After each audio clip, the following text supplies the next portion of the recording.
بسم اللہ الرحمن الرحیم۔ السلام علیکم۔ ابتدا رب العزت کے نام سے جس نے جان دی جہان دیا، اور درود و سلام محمد و آل محمد پر۔ آئیے ان کے ساتھ ناصر نقوی حاضر خدمت ہے۔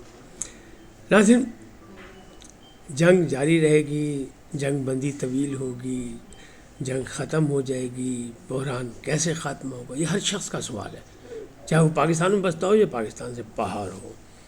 موجودہ صورتحال کیا ہے؟ امریکہ کا ایران کو تحفہ، ایران کی امریکی جہاز کو سلامی، پروجیکٹ فریڈم کے پروجیکٹ ڈیڈ لاک، یو اے ای میں اسرائیلی ڈیفنس سسٹم فعال، بھارت کو پاکستان کی پڑ گئی ضرورت، اور علیمہ خان کا امتحان پر امتحان۔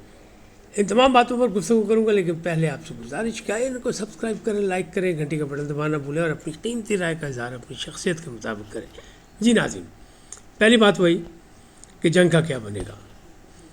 دنیا کے ہر کونے سے یہی سوال ہے، چاہے کوئی ترقی یافتہ ملک ہے، چاہے کوئی ترقی پذیر ہے، اس لیے کہ اس جنگ نے جو جنگ امریکہ اور اسرائیل کی طرف سے ایران پر تھوپی گئی، اسے پوری دنیا کو ہلا کے رکھا ہے، ہلچل مچی ہے، یہ پکی بات ہے۔ نیٹو ممالک نے اسی لیے انکار کیا کہ یہ منافع بخش نہیں تھی۔ یورپی یونین اسی لیے ناراض ہوئی امریکہ بہادر سے کہ کام غلط ہے، اور اسرائیل اپنے چال میں کامیاب ہوا، کیونکہ وہ تو برسا برس ہی چاہتا تھا کہ ایران فلسطینیوں کا نام لیتا ہے، ایران اسلام کا نام لیتا ہے، ایران انقلاب کی بات کرتا ہے، ایران انسانی حقوق کی بات کرتا ہے، تو اس کے پر چڑھ دوڑا جائے، اس کا منہ بند کیا جائے۔ سابق امریکی صدور نہیں مانے، لیکن ٹرمپ ان کے جال میں پھنس گئے۔ اب صورتحال کیا ہے؟ صورتحال یہ ہے کہ دھمکیوں کا سلسلہ جاری ہے، دعوے موجود ہیں اور تردید بھی موجود ہے۔ دھمکی یہ ہے کہ امریکہ کہتا ہے کہ ہم نے 6 یا 7 کشتیاں جو ہے ایرانی ان کو اڑا دیا۔ ایران کہتا ہے جھوٹ۔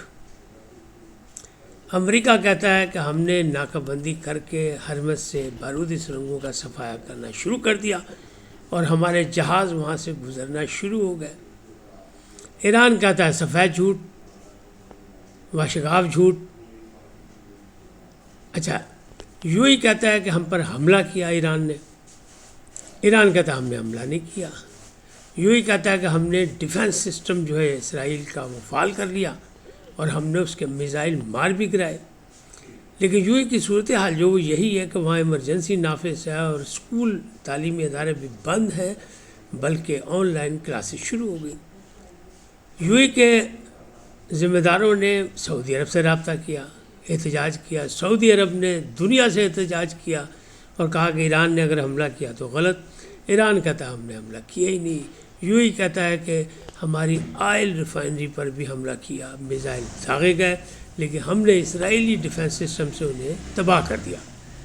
کون سچا ہے کون جھوٹا؟ وہ کہتے ہیں نا، جنگ اور محبت میں سب کچھ جائز، تو لہذا دعوے بھی چل رہے ہیں، دھمکیاں بھی چل رہی ہیں۔ ٹرمپ بہادر نے پھر دھمکی دی کہ اگر ایران باز نہ آیا اپنے حملوں سے تو اس کو ہم دنیا کے نقشے سے مٹا دیں گے۔ یہ پہلے بھی انہیں کہا تھا کہ ایک پرانی تہذیب کا ہم ختم کر دیں گے، خاتمہ کر دیں گے۔ نہیں ہوا، وہ الگ بات ہے، اب بھی نہیں ہوگا، کیونکہ وہ جو پروجیکٹ فریڈم کے نام پہ وہ کہہ رہے ہیں کہ ہم راستے بنا رہے ہیں، جگہ کر رہے ہیں، ایران کہہ رہا ہے کہ نہیں، انہیں نے بہانے سے اپنے راستے بنانے کو ہی کیا، ہم نے ان کو روک دیا۔ دونوں طرف سے وعدے چل رہے ہیں، باتیں چل رہی ہیں، لیکن امریکہ کا بڑا تو اب ایسی صورتحال میں تو یہی ہے کہ لوگ کہتے ہیں تیسری جنگ عظیم ہوگی نہیں ہوگی، دہانے پہ کھڑے ہیں، دروازے پہ کھڑے ہیں، تیسری جنگ عظیم دستک دے رہی ہے، تو کیا ہے یہ؟ تو صورتحال تو یہی ہے کہ تیسری جنگ عظیم جاری ہے، شروع ہے، براہ راست نہیں ہے، انڈائریکٹ۔ کیوں؟ کہ پوری دنیا بحران میں آ گئی ایک جنگ کی وجہ سے۔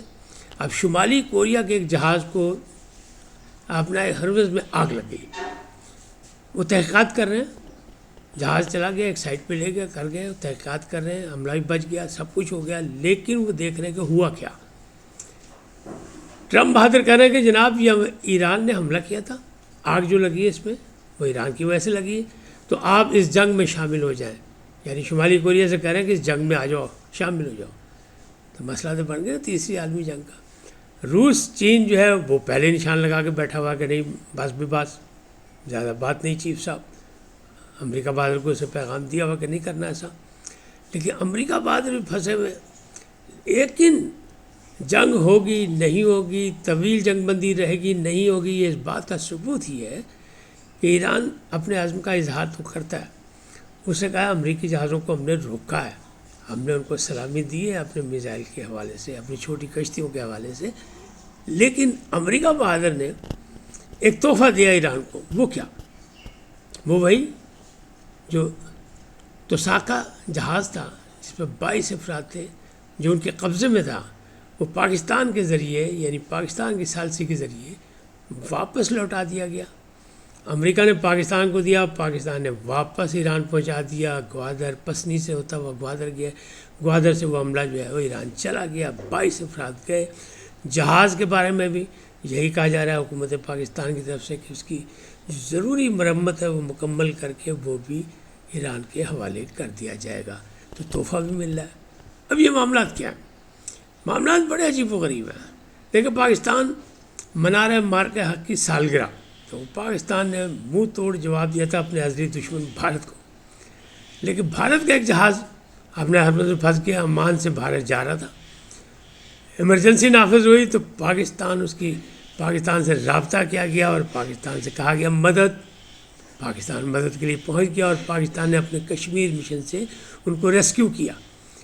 یعنی آپ یہ سوچیں نام بھی کیا اس جہاز کا، کشمیر، اس سے ریسکیو کیا، ان کے عملے کو بچایا اور ان کے عملے کو خوراک وغیرہ پہنچائی، سہولیات پہنچائی، اور انہوں نے کہا ہم ہر قسم کی مدد کریں گے انسانیت کے نام پہ، کوئی دشمن نہیں، انسان ہے۔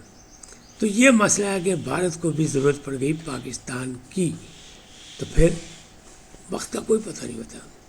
اب یو اے میں جو ڈیفنس سسٹم لگا اسرائیلی، یقینی بات ہے کہ یو اے تو خلاف ہے، یو اے تو کہہ رہا ہے کہ اب ہم OIC سے بھی نکل جائیں گے، یعنی وہ جو اسلامک ممالک کی جو ایک اتحاد ہے، چاہے وہ بہت تگڑا نہیں ہے لیکن اس میں یو اے ایک اہم ہے، اگر وہ اس سے بھی نکل جاتا ہے تو پھر کیا ہوگا؟ کچھ بھی نہیں ہوگا۔ مقصد یہ ہے کہ وہ باقاعدہ اسرائیل کے ساتھ کندھے سے کندھا ملا کے شامل ہے، اور بھارت اور اسرائیل اور امریکہ سب یہ اکٹھے ہیں، تو وہ یہ چیز اس کا ثابت کرنے کی کوشش کر رہا ہے، اور اس سے زیادہ کچھ نہیں۔ OIC سے نکل بھی جائے گا تو کوئی فرق نہیں، کیونکہ وہ کون سا کوئی بڑی مضبوط تنظیم ہے۔ اسلامی ممالک کو پھر سے ایک نیا اتحاد بنانا پڑے گا، جو وقت کی اہم ضرورت ہے۔ تیل کی قیمتیں بڑھ رہی ہیں، مسلسل بڑھ رہی ہیں، انہی صورتحال سے ایک طرف ہوتا ہے تجاویز جا رہی ہیں، تجاویز آ رہی ہیں، وہ میں کہتا ہوں سندے سے آتے ہیں، سندے سے جاتے ہیں، تو وہ تجاویز جو بھیجی تھی 14 نکات کی امریکہ کو ایران نے، اس کے جواب واپس آ گیا امریکہ سے، لیکن اس پر ابھی عمل درآمد نہیں ہوا، غور و فکر ہو رہی ہے۔ اسماعیل بقائی کہتے ہیں، پاسداران کے جو ترجمان ہیں۔ تو بہرحال معاملات رابطے میں ہیں، ایک دوسرے سب رابطے میں ہیں، معاملات انشاءاللہ بہتر بھی ہوں گے، ٹھیک بھی ہوں گے، کیونکہ جنگ کسی بھی مسئلے کا حل نہیں۔ دنیا بلک اٹھی ہے، بلبلا اٹھی ہے، تیل کی قیمتیں، تیل کے مسائل، اور یہ مسئلے حل کرنے پڑیں گے، چاہے ابنائے ہرمز کا ہو، چاہے وہ ایٹمی توانائی کا ہو، سارے معاملات مذاکرات کی میز پر ہوں گے۔ اور امریکہ ایران اس بات پر متفق ہے کہ اصل ثالث پاکستانی ہے۔ جیسے پاکستان کے ذریعہ ایران کو تحفہ دیا گیا، جہاز اور اس کا حملہ واپس کیا گیا، تو اس کا مطلب یہ ہے کہ اعتماد جو ہے وہ بڑھ رہا ہے، گھٹ نہیں رہا، پاکستان پر اعتماد مکمل ہے۔ اب اگر بات کریں پاکستان کی، تو پاکستان میں آج منگل کا دن ہے، منگل کا دن ہوتا ہے بانی سے ملاقاتوں کا، اور معاف کیجیے گا، ملاقاتوں کے میں 6 افراد کا نام کیا ہے، سلمان اکرم راجہ نے بھیجے، حسب عادت حسب پروگرام ملاقات ہوتی ہے، نہیں ہوتی ہے لیکن ہوگا، اس میں سلمان صفدر بھی ہے، سلمان اکرم راجہ بھی ہے، بیرسٹر گوہر بھی ہے، اور بھی لوگ ہیں، برکی صاحب کا، فتح برکی کا نام بھی ہے، لیکن ملاقات ہوتی ہے نہیں ہوتی یہ ابھی تک کسی کو نہیں پتہ، اس وقت تک۔ شام کو وہ بھی اوپن ہو جائے گا۔ لیکن علیمہ خان کا امتحان پر امتحان جو میں نے کہا وہ کیا ہے؟ علیمہ خان نے ایک بار پھر کہا ہے، بہت ناراض ہے، وہ کہتی ہیں senator, MNAs, MPAs اور تمام اعلیٰ عہدیداران پی ٹی آئی کے سب پہنچیں اڈیالہ جیل کے باہر، ورنہ بانی رہا نہیں ہوگا۔ تو دنیا تو یہ کہہ رہی ہے، اسلام آباد کی فضائیں اس بات کی چغلی کھا رہی ہیں کہ فی الحال تو وہ رہا نہیں ہو رہے۔ اب معاملات تو آگے بڑھ گئے ہیں، کیونکہ جو مقدمات عدالت میں، وہاں مقدمات عدالت سے ہی فیصلہ آئے گا سامنے، اور وہ جو کہا گیا تھا نا اپیلیں کی گئی تھی سزاؤں پہ، وہ بھی اب مرکزی کیس جو ہے وہ سنا جائے گا کل، اور اس پہ بات ہوگی۔ ان کو پیچھے ہٹا دیا گیا کہ نہیں، اصل کیسوں پہ آؤ۔ تو علیمہ خان نے کہا کہ 10,000 آدمی، وہ کئی مہینوں سے کہہ رہی ہیں 10,000 افراد اڈیالہ جیل کے باہر آ جائے تو انقلاب آ جائے گا، بانی رہا ہو جائے گا، ہماری جیل سے باہر آ جائے گا۔ لیکن افسوسناک بات یہ ہے کہ آ ہی نہیں رہے۔ کیوں نہیں آ رہے؟ اندرونی اختلافات، یعنی کے پی کے مضبوط تھا تو وہاں وزیر اعلیٰ کے خلاف پھر مہم گوئی شروع ہو گئی ہے، یعنی اپنے ہی گراتے ہیں نشیمن پہ بجلیاں، وہ گرانے کے لیے تیار ہو گئے۔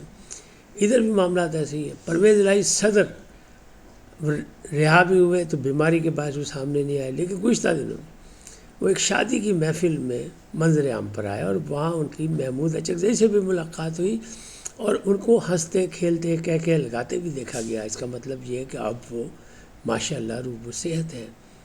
اور یہی ان کے کار خاص اقبال چودھری کا بھی کہنا تھا، پچھلی ایک شادی کی تقریب ملے تو میں نے ان سے پوچھا تو انہوں نے کہا نہیں، اب وہ بالکل صحت یاب ہے۔ تو اس ملاقات میں ثابت ہو گیا، لیکن کوئی نئی تحریک منظر عام پر آتی نظر نہیں آ رہی کہ کوئی بانی کی رہائی کے لیے کوئی اور تحریک کو شروع، کیونکہ 10,000 آدمی کا اڈیالہ جیل کے باہر آنا، سیکورٹی انتظامات مکمل، شام کو اس کا رزلٹ آ جائے گا کہ یہ اپیل بھی علیمہ خان کی کامیاب ہوئی یا امتحان پہ امتحان جاری ہے۔ بظاہر تو امتحان پہ امتحان جاری ہے۔ خان کی اور ان کی اہلیہ سابق خاتون اول بشریٰ بی بی کی ملاقات کرا دی جائے گی، وہ باقاعدہ پہلے بھی کرا دی جاتی ہے، تاکہ وہ ایک دوسرے کی صحت کے بارے میں، ایک دوسرے کے حالات کے بارے میں آگاہی حاصل کر سکے، اور ملاقاتیں اسی طرح ہوں گی۔ لیکن بانی کی ملاقات ابھی نہیں، کیونکہ اس کے بعد جو پھلڑیاں چھوڑی جاتی ہیں وہ شاید حکومت کو یا سرکاری حکام کو کے لیے بہتر نہیں ہے، لہٰذا انہوں نے ایک حکمت عملی بنائی ہے جس کے تحت نہیں، حکمت عملی وہی کامیاب ہوگی جو مذاکراتی ٹیبل پہ ہوگی۔ گوہر خان چاہتے ہیں تو ان کو دھکا دے دیا جاتا ہے، ان کی ٹرولنگ شروع ہو جاتی ہے۔ گوہر خان اور ان جیسے جتنے بھی ہیں وہ اس وقت زیر عتاب ہے، اور پی ٹی آئی جو ہے وہ کے پی میں بھی جو ہے وہ دھڑوں میں ہے، اور پنجاب میں تو بالکل ایک قسم کا، یعنی اگر صفایا نہیں تو سب پس پردہ تو ہے۔ اس وقت کہتے ہیں پھر ملیں گے نئے موضوع کے ساتھ، جاتے جاتے آپ سے درخواست آئیے ان کو سبسکرائب کریں، لائک کریں، گھنٹی کا بٹن دبانا نہ بھولیں، اور اپنی قیمتی رائے کا اظہار اپنی شخصیت کے مطابق کریں۔ سدا سلامت رہیں، لیکن پہلے پاکستان زندہ باد، پاک افواج پائندہ باد، سدا سلامت رہیں، اللہ نگہبان۔